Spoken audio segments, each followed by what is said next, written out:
Hello नमस्कार, मैं हूं आशीष और मैं आपका वेलकम करता हूं इंडिया फर्स्ट में। यूजीसी ने जो किया है वो एक हरक्यूलियन डिजास्टर है, बट एक बहुत सोचा समझा डिजास्टर है। आपको लगेगा कि भाई इसके पीछे बहुत सारी रिसर्च हुई है। Absolutely not. ये एक कट कॉपी पेस्ट ऑपरेशन है। इसके साथ अगर आप ध्यान से सोचें कि ये करने के बाद जो जनरल कास्ट है, जितनी भी जनरल कास्ट है, वो काफी आहत है और वो कह रहे हैं भाई इसे रोल बैक करो।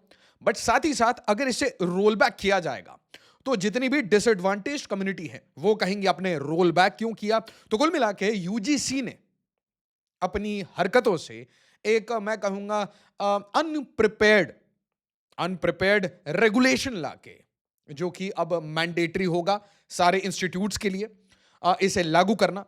ये करने के बाद सेंट्रल गवर्नमेंट को एक फिक्स में फंसा दिया है, एक कॉर्नर में फंसा दिया गया है। ये उसी टाइप का फिक्स है जैसे सब्सिडी का होता है कि एक बार तो सब्सिडी दी जाती है, वापस नहीं ली जाती। और इसलिए मैं चाहता हूं इसे ब्रेक डाउन करेंगे हम। आप इसे लाइक करिए, शेयर करिए, हाइप करिए, चैनल को सब्सक्राइब करिए। भाई यूजीसी का एजेंडा क्या है और क्या यूजीसी ने भारत के लिए कुछ अच्छा काम किया है? क्योंकि अगर मेरे से आप क्लियर ओपिनियन ले तो यूजीसी जैसी बॉडी है, इसलिए हमारे जो नॉर्मल कॉलेजेस हैं वो कभी आईआईटी ना बन पाए थे, ना बन पाएंगे। तो एक heavy bureaucratic non educational institute, ये जो ऑर्गेनाइजेशन यूजीसी बना रखी है, ये एक डीपर मलाइस है, खुद में एक डिजास्टर है।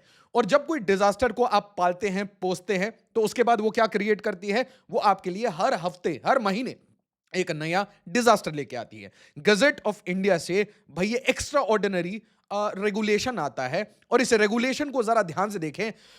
UGC, university grants commission promotion of equity in higher education institutions regulations 2026। इसमें क्या कहा जाता है? एक एक शब्द आपके लिए बहुत इंपॉर्टेंट है। Whereas the UGC is mandated to coordinate and determine the standards of higher education in university. Now सबसे पहली बात यह है कि mandated तो है, but UGC ने इतनी बढ़िया, मैं कहूंगा इतनी बढ़िया एजुकेशन दी है इंडिया में कि इंडिया में हमेशा जॉबलेसनेस रहेगी। आपने ऐसे बच्चों को ऐसी एजुकेशन दी है जो कि 20 साल 30 साल पुरानी है, इसमें स्किलिंग का कोई कंपोनेंट नहीं है। अगर आप यूजीसी के अंडर गवर्न जितने भी इंस्टीट्यूट्स में चले जाएं और आप एक साइड में आईआईटी आईएम्स को रखिए और एक साइड में UGC governed, absolutely governed colleges को देखिए, तो आपको इंफ्रास्ट्रक्चर में डिफरेंस समझ आ जाएगा, प्रोफेशनलिज्म में डिफरेंस समझ आ जाएगा। क्लासरूम में डिजिटल बोर्ड नहीं है, क्लासरूम में कौन पढ़ा रहा है, कौन टीचर आ रहा है, अटेंडेंस है या नहीं, इसके ऊपर ध्यान नहीं है।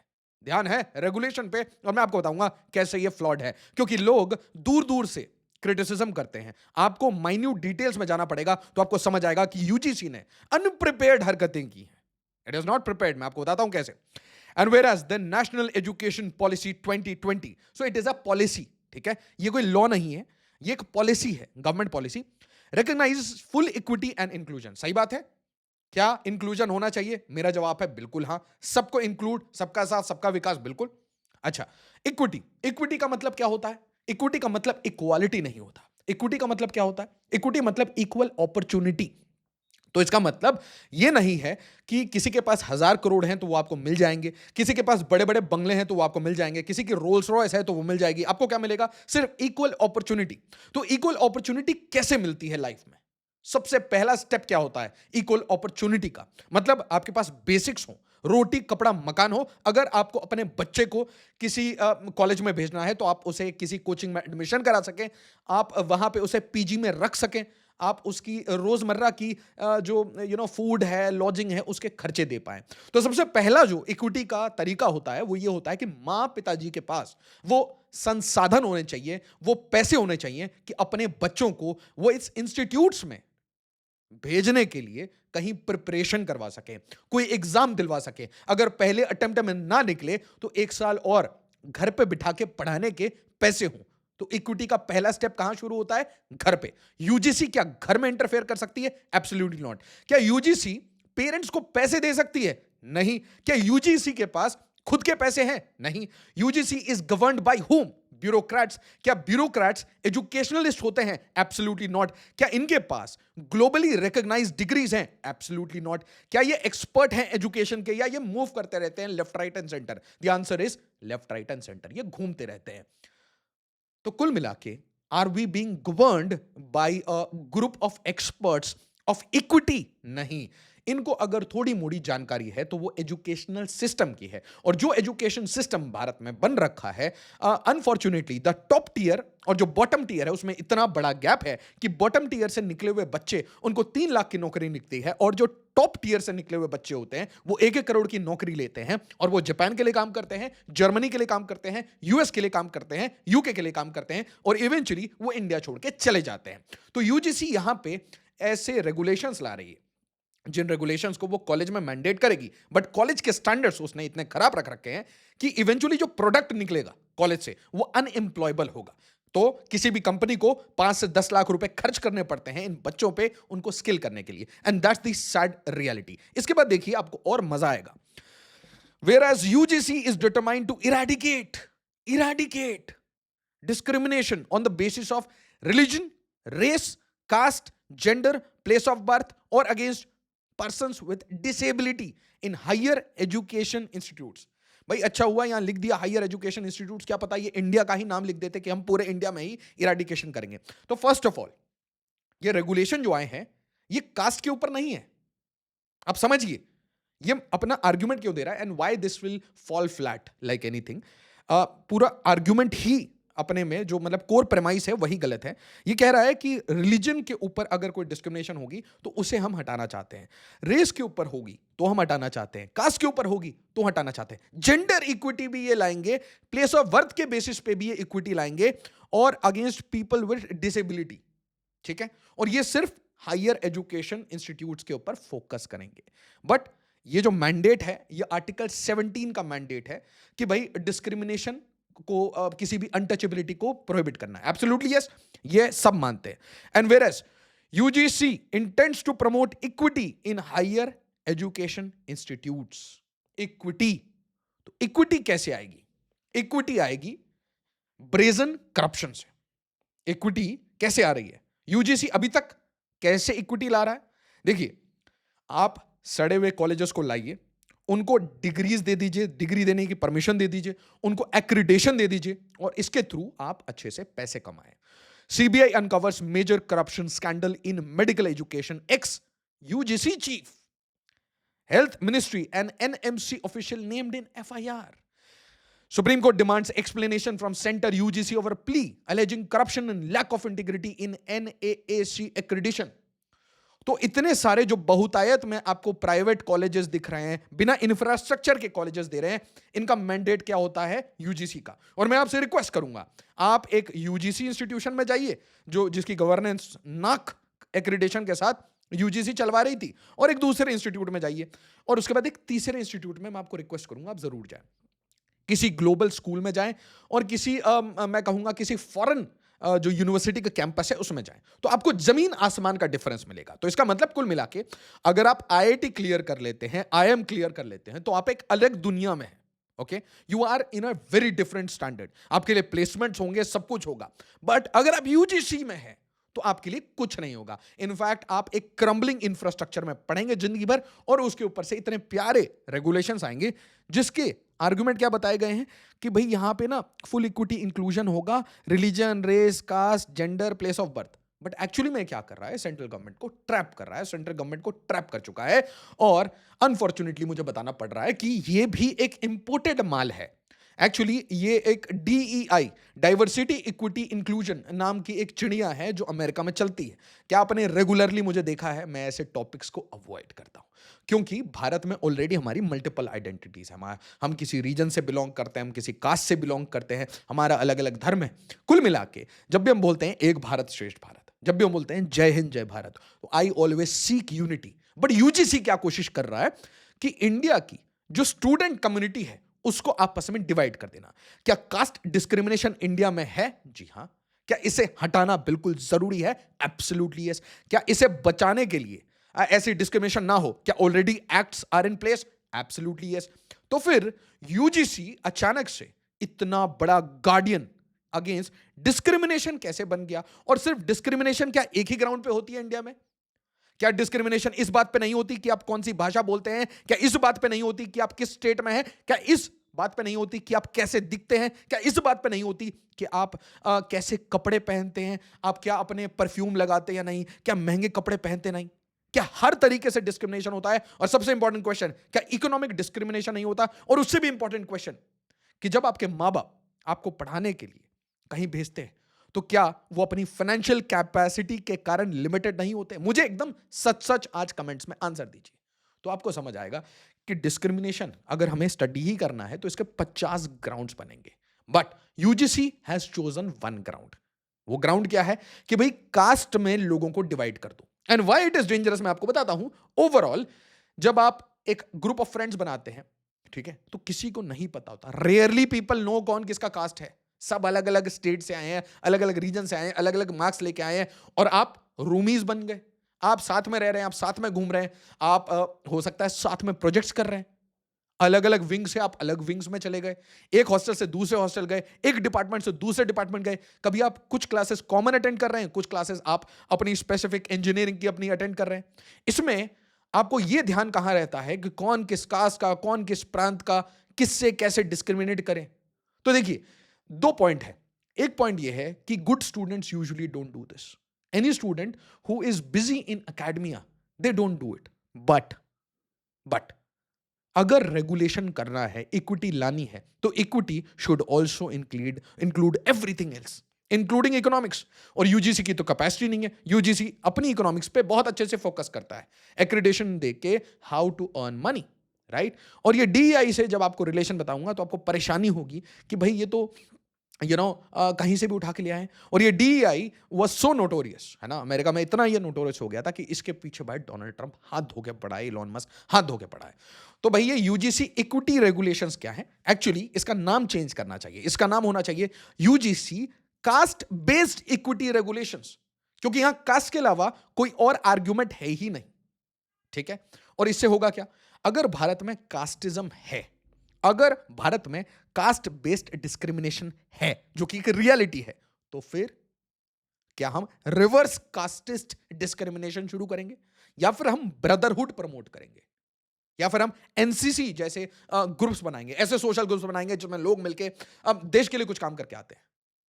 दे go out there and do something for the community, जिससे ब्रदरहुड बने। या हम ऐसे सेल्स बनाएंगे जिससे लोग एक दूसरे के ऊपर एक्विजिशन लग के परपेचुटी में एक दूसरे के करियर अफेक्ट करने के लिए लगे रहें, एक दूसरे से दुश्मनी। अगर कोई लड़की किसी किसी को मना कर देती है तो वो भाई कंप्लेन कर दे, अगर कोई लड़का किसी को मना कर देता है तो भाई वो कंप्लेन कर दे। सब लोग एक दूसरे से डर के रहें कि पता नहीं किसका क्या कास्ट है, फलाने का ये कास्ट है, फलाने का वो कास्ट है। This will increase the awareness of caste, जो कि इवेंचुअली आपका मेन एजेंडा क्या है? Is to unite everyone, is to unite India, right. सब एक साथ रहें, सब एक साथ मिलके इंडिया के लिए काम करें। तो रेगुलेशन देखिए, issued under section 26(1)G of UGC act. तो पहले यूजीसी को डिसबैंड करना चाहिए, इस एक्ट को नलिफाई करना चाहिए। We need a professional body which can create professional colleges where students can be trained into professionals who are employable, who can get jobs, who can create startups, who can build wealth for themselves and India, ठीक है। क्योंकि अगर equity की बात आएगी तो एक और जगह है इक्विटी की, और वो है economic inequality. That simply means कि इंडिया के बिलियनर्स, आज आप बोल रहे हैं कि यूनिवर्सिटी में डिस्क्रिमिनेशन है। मैं तो कह रहा हूं पूरे इंडिया में ही डिस्क्रिमिनेशन है economic wise. If you cannot make money तो यू आर डिस्क्रिमिनेटेड। आप अच्छे रेस्टोरेंट में नहीं घुस सकते, आप मॉल में नहीं जा सकते, आप एक तरीके से डिसेबिलिटी है भाई। You cannot afford the good things in life. जिसके पास पैसा है, दिल्ली में पोल्यूशन होगा तो वो बाहर चले जाएंगे, वो भाई पेरिस रह के आएंगे 3 महीने, है ना। जिसके पास नहीं है वो तो भाई यहीं पे रहिए। उसके बाद आप उस लेबर का सोचिए, the labour who works at your house. जब यहां पे ग्रैब की गाइडलाइंस लगती हैं, तो ग्रैब की गाइडलाइंस लगते ही दिल्ली में कंस्ट्रक्शन रुक जाता है, तो दिहाड़ी का मजदूर क्या करेगा? तो यहां पे इक्विटी कहां गई? उसका कास्ट तो नहीं देखा आपने। यहां तो इकोनॉमिक इनइक्वालिटी ने मार दिया सीधा, उसके उसके रोजगार को धक्का मार दिया।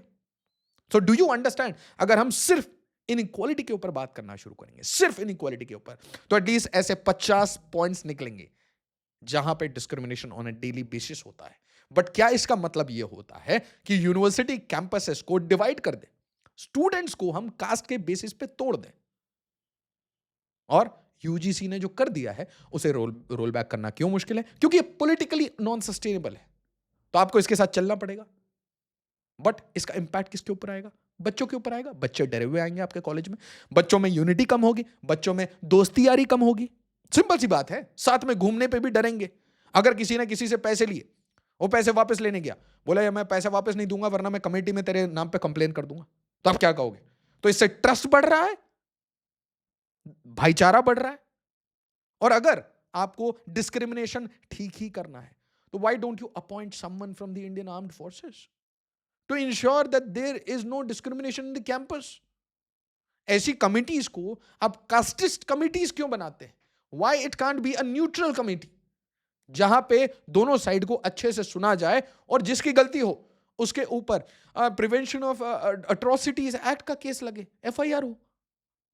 बट फिर आप ऐसी कमिटीज बनाएंगे जहां पे विक्टिम बनाना आसान हो जाएगा। देखिए आप, promotion of equity in higher, अरे भाई इक्विटी करेंगे, इकोनॉमिक रीजंस को छोड़ के इक्विटी क्रिएट होगा। Binding on all UGC recognised HEIs, तो कुल मिला के सारे इंस्टीट्यूट्स को सड़ाने का प्लान है। Overrides inconsistent internal rules, statutory and enforceable, not advisory. ठीक है, कोर ऑब्जेक्टिव क्या है? Equity, inclusion, non discrimination, exclusion, marginalisation, denial of opportunity. Denial of opportunity college आने से पहले हो चुका होता है, तो अगर डिनाइल ऑफ अपॉर्चुनिटी पे काम करना है तो there should be a basic premium कि हर इंडियन जो इंडिया में पैदा हुआ है उसको some basics must be provided. If you really want equity then education should be free, सारी एजुकेशन फ्री कर दीजिए। तो इवेंचुअली इससे आरओआई क्या निकलेगा मैं आपको वो भी बता दे रहा हूं। The people who can afford will start living the colleges, वो अपनी प्राइवेट टोपिया बनाएंगे, वो अपनी प्राइवेट यूनिवर्सिटीज बनाएंगे, अपनी प्राइवेट कॉलेजेस बनाएंगे, उसमें बेस्ट क्वालिटी एजुकेशन लाएंगे और वहां पे उनके बच्चे पढ़ेंगे। And eventually everyone who can afford, parents will target कि हम अपने बच्चों को इंडिया में ना पढ़ाएं, हम उनको जर्मनी भेजें, हम उनको जर्मन देशभक्त बनाएं। और आपको पता है कहीं ना कहीं इसमें कॉन्फ्लिक्ट ऑफ इंटरेस्ट है। ऐसी हरकतें करने से you are sending a section of the society to private institutes. तो प्राइवेट इंस्टीट्यूट्स जो कि लग्जरी दे सकते हैं पैसे चार्ज करके, उनका बर्जनिंग ग्रोथ होगा। क्या एक्चुअली इससे कास्ट बेस्ड डिस्क्रिमिनेशन या किसी भी टाइप का डिस्क्रिमिनेशन खत्म होगा? Absolutely not. इससे बर्जनिंग होगी प्राइवेट इंस्टीट्यूट्स, ऐसे इंस्टीट्यूट्स जो कि यूजीसी के रेगुलेशन से बाहर हैं, ऐसे institutes that they can bribe the way to UGC, जो यूजीसी को सुबह खरीद के शाम बेच दे, जिससे कि क्या होगा इवेंचुअली एजुकेशन में और डिविजन्स आएंगे, सोसाइटी में और डिविजन्स आएंगे। एक हैव बन जाएगा जिसके पास पैसे हैं, वो अच्छे institutes, foreign institutes, global colleges, global schools, study abroad, US, UK, Germany, यहाँ पे घूमेंगे और दूसरे बच्चे यूजीसी से अप्रूवल मिले हुए टूटे फूटे कॉलेजेस में पढ़ेंगे और आपस में रिवर्स डिस्क्रिमिनेशन करेंगे। That's the reality. Let's face the reality. Problem क्या है? Institutionalise anti discrimination governance, shift from reactive grievance handling to preventive compliance. अब ये प्रिवेंटिव कंप्लायंस कैसे करेंगे? ठीक है, तो डिस्क्रिमिनेशन बहुत सारे ग्राउंड्स पे प्रोहिबिटेड है, कास्ट, जेंडर, रिलीजन, डिसेबिलिटी, है ना, बहुत सारे अलग अलग रीजंस हो सकते हैं। बट इस पूरे रेगुलेशन का पता नहीं क्यों फोकस कास्ट है। आप जरा बताइए कमेंट में कि क्या इससे आपको लगता है, बी ऑनेस्ट, क्या इससे आपको लगता है कि समाज में बहुत ज्यादा यूनिटी आएगी या डिवीजन आएगा? इससे क्या कास्टिज्म बढ़ेगा या कम होगा? तो डायरेक्ट एंड इनडायरेक्ट एक्ट्स, तो देखिए डायरेक्ट का मतलब क्या होता है? डायरेक्ट मतलब आप किसी के अगेंस्ट डिस्क्रिमिनेट कर रहे हैं, ये बहुत क्लियरली विजिबल है। इनडायरेक्ट का मतलब क्या होगा? इनडायरेक्ट का मतलब होगा आप कोई ऐसे सिंबल्स दे रहे हैं या ऐसे जेस्चर्स कर रहे हैं। तो कुल मिला के ये जज कौन करेगा? तो ये सब्जेक्टिव होगा, किसी को किसी बात से बुरा लगा वो बोलेगा इनडायरेक्टली डिस्क्रिमिनेट कर रहा है। Implicit and systemic bias, implicit मतलब ऐसे हो जाए कि पता भी ना चले, आपका किसी लिस्ट में नाम नहीं आया, आपके मार्क्स अच्छे नहीं आए, आपने बोल दिया टीचर ने मेरे साथ डिस्क्रिमिनेट किया है, टीचर ने मेरे साथ डिस्क्रिमिनेट किया है, उसने मेरे को कम मार्क्स दिया है, तो टीचर भी बोलेगा यार ले 25 भाई, मेरे को कंप्लेन नहीं चाहिए। Conduct that creates hostile environment, denies equal opportunity, causes exclusion और ह्यूमिलिएशन, लीड्स टू एकेडमिक और प्रोफेशनल हार्म। लीजिए आ गया। तो एक स्टूडेंट आराम से उठ के बोलेगा, जिसको मार्क्स चाहिए, बड़े आराम से कहेगा कि मुझे ना ऐसा लगता है कि इनडायरेक्ट एक्ट्स सर मेरे को जिस तरीके से देखते हैं ना वो गलत है। इम्प्लिसिट सा एक बायस दिखता है क्योंकि मैं किसी और कास्ट से आता हूं, और सिस्टमिक बायस के कारण भाई मेरे मार्क्स कम आ रहे हैं, टीचर क्या बोलेगा? अब ये देखिए इन्होंने क्या बना रखा है, इक्वल अपॉर्चुनिटी सेंटर। यहां काउंसलिंग होगी, मेंटरिंग होगी, अवेयरनेस होगी, ट्रैक इक्विटी इंडिकेटर्स। भाई मतलब स्टैंडर्ड्स ऐसे सेट कर दिए हैं कि भाई हम तो टेक्सास में बैठे हैं, बॉस्टन में बैठे हैं। These are standards. अगर ऐसे ही रेगुलेशन, क्लासरूम कैसा होना चाहिए, टीचर कितना पढ़ा लिखा होना चाहिए, टीचर कितने घंटे क्लास लेना चाहिए, एब्सेंट नहीं होना चाहिए। आप ही बताइए, अगर आप में से कोई कॉलेजेस में रहते हैं, कितने टीचर्स आते हैं? I am talking about government colleges. Delhi university के बच्चे अक्सर कंप्लेन करते हैं, हमारे टीचर ही नहीं आते, बंक करके घूम रहे होते हैं, पार्टी कर रहे हैं। टीचर्स नहीं है, टीचर्स टू प्यूपिल रेशियो नहीं है, कमरे नहीं है, स्मार्ट क्लासरूम नहीं है। बट आपको क्या ट्रैक करना है? यूजीसी ट्रैक करेगा इक्विटी इंडिकेटर्स। यूजीसी अपने फाइनेंशियल्स को ठीक से ट्रैक कर लेना, अपने कॉलेजेस जितने उसने एक्रेडिट कर रखे हैं, बना रखे हैं, गवर्न कर रहा है, उसी को अगर ठीक कर ले तो बहुत अच्छी इक्विटी हो जाती। और अगर इक्विटी फैलानी ही है तो ये तो फाइनेंस मिनिस्ट्री को फैलाना पड़ेगा। इसे मिनिस्ट्री ऑफ सोशल जस्टिस का काम नहीं है, तो फाइनेंस मिनिस्ट्री का है। Then give direct benefit transfer to every family, all poor families, all middle class family, सबको आपको महीने का एक फिक्स्ड अमाउंट देना चाहिए। इक्वालिटी ऑफ अपॉर्चुनिटी नहीं, इक्विटी, सिर्फ इक्विटी के लिए कि सबको इतना पैसा मिले कि वो अपने बच्चों को पढ़ा पाए। बाद में देखा जाएगा किस टाइप का डिस्क्रिमिनेशन हो रहा है। आपको नॉर्थ ईस्ट से बच्चा आएगा, उसको अलग टाइप की डिस्क्रिमिनेशन होगी। कोई उत्तराखंड से आएगा, हिमाचल से आएगा, उसको अलग टाइप की डिस्क्रिमिनेशन फील हो सकती है। कोई तमिलनाडु से आएगा, उसको अलग टाइप की, कोई उत्तर प्रदेश से आएगा, उसको अलग टाइप की। हर जगह से अलग टाइप की डिस्क्रिमिनेशन आपको फील हो ही सकती है। और डिस्क्रिमिनेशन बिल्कुल हो सकता है कैंपस में। तो इसका मतलब हम सारे डिस्क्रिमिनेशन को छोड़कर एक डिस्क्रिमिनेशन को टारगेट करते हैं। इक्विटी कमेटी बनी है, chaired by head of institution, mandatory members SC, ST, OBC, PWD, woman. तो कुल मिला के एजेंडा अगर आपको दिख रहा हो, एससी, एसटी, ओबीसी, ये करने से क्या हुआ? इसमें आपने देखा क्या इसमें कोई रेस की बात हुई? क्या इसमें किसी और आर्ग्यूमेंट, रिलीजन की बात हुई? नहीं, यहां पे सिर्फ एक ही एजेंडा है, एंड दैट इज कास्ट। तो कुल मिला के इसने क्या किया? भारत की सोसाइटी को, एटलीस्ट आप कहीं देखिए अभी एक ही बात हो रही है, caste, caste, upper caste, lower caste, middle caste, ये कास्ट, वो कास्ट, सारे कास्ट, कास्ट वर्सेस कास्ट। तो क्या हुआ? सोसाइटी को बीच में से रप्चर करने की हरकत है। क्या ये अच्छा है? क्या आपको ये लगा? Is it good to divide us और is it good to unite us? क्या हमें ऐसी चीजें नहीं करनी चाहिए जिससे हम एक साथ आए, मिलके काम करें, देश के लिए काम करें? या हमें ऐसी चीजें करनी चाहिए? यूजीसी का काम देश में तो a defunct body, absolutely defunct body. मेरे को बता दीजिए आपने 10 इंस्टीट्यूशंस ऐसे क्रिएट किए हो जो कि इंस्टीट्यूट्स ऑफ नेशनल एक्सीलेंस हो। Absolutely rubbish. किसी रैंकिंग में इंडिया की यूनिवर्सिटी का नाम नहीं आता है। क्यों नहीं आता? क्यों आप वही दिल्ली यूनिवर्सिटी, जेएनयू, आईआईएससी, इसके पीछे हार्प करते रहते हैं? लास्ट 10 ईयर्स में विच इंस्टीट्यूट, किस इंस्टीट्यूट पे आपने फोकस करके उसका रैंक 1 to 10 में लाए? आईआईटीज के रैंकिंग पे ये छाती पीटते हैं। IITs don't care about UGC. IITs अपने पैरेलल इकोसिस्टम में चलते हैं। आपकी एक बड़ी से बड़ी यूनिवर्सिटी है, उसको सामने रख दीजिए एक आईआईटी के, आपको समझ आएगा क्या डिफरेंस है। What kind of money is coming into IIT. वहां के एलुमनस कैसे फंड करते हैं, एक एक बिल्डिंग फंड करके जाते हैं। वहां के एलुमनस आते हैं, जॉब क्रिएट करके जाते हैं, स्टार्टअप्स बनाते हैं, जॉब क्रिएट करते हैं।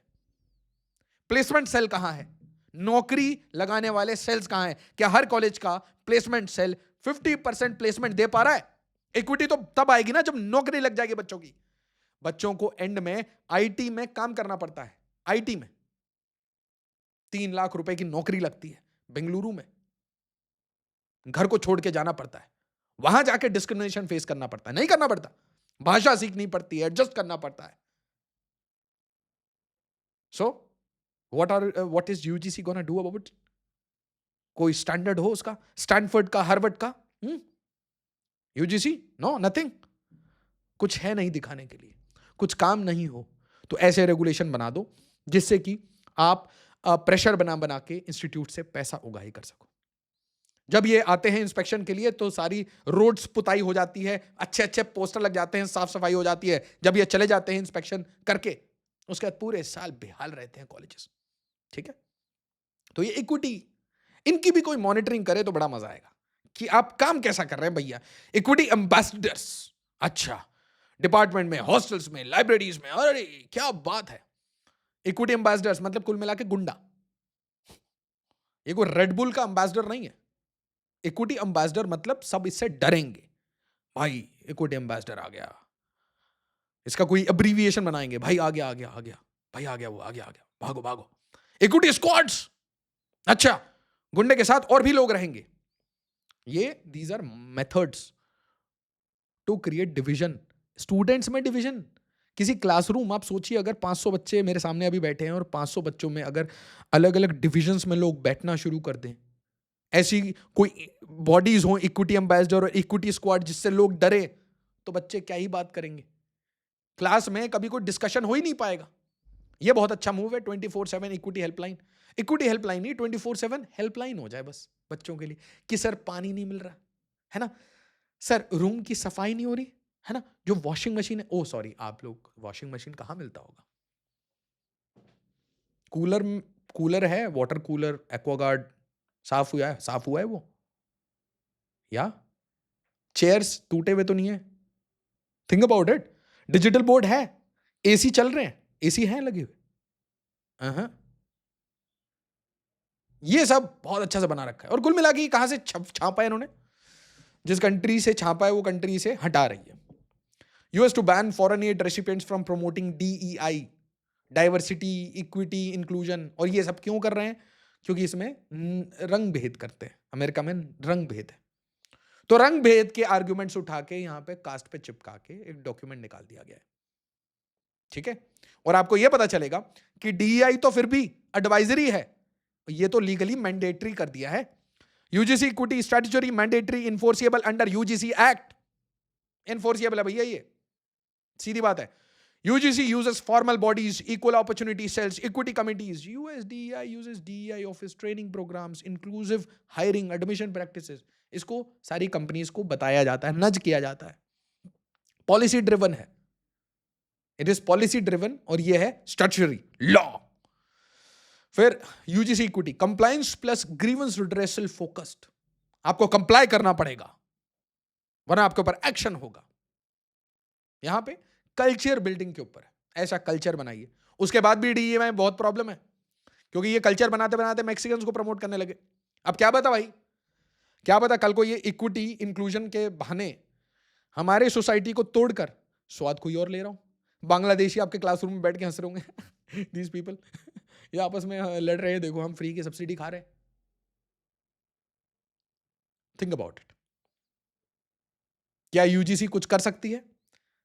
क्या कोई ऐसी अपॉर्चुनिटी प्रोवाइड कर सकती है यूजीसी कि देश का हर बच्चा जो कॉलेज में पढ़ना चाहे वो पढ़ ले, देश का हर बच्चा, हर पेरेंट जो कोई एग्जाम की प्रिपरेशन करना चाहता है तो उसे वो इक्वल अपॉर्चुनिटी मिल जाए, वो आराम से कोचिंग सेंटर्स चले जाए, 2-2 लाख रुपए साल की फीस दे दे? क्या ऐसी कोई योजना है?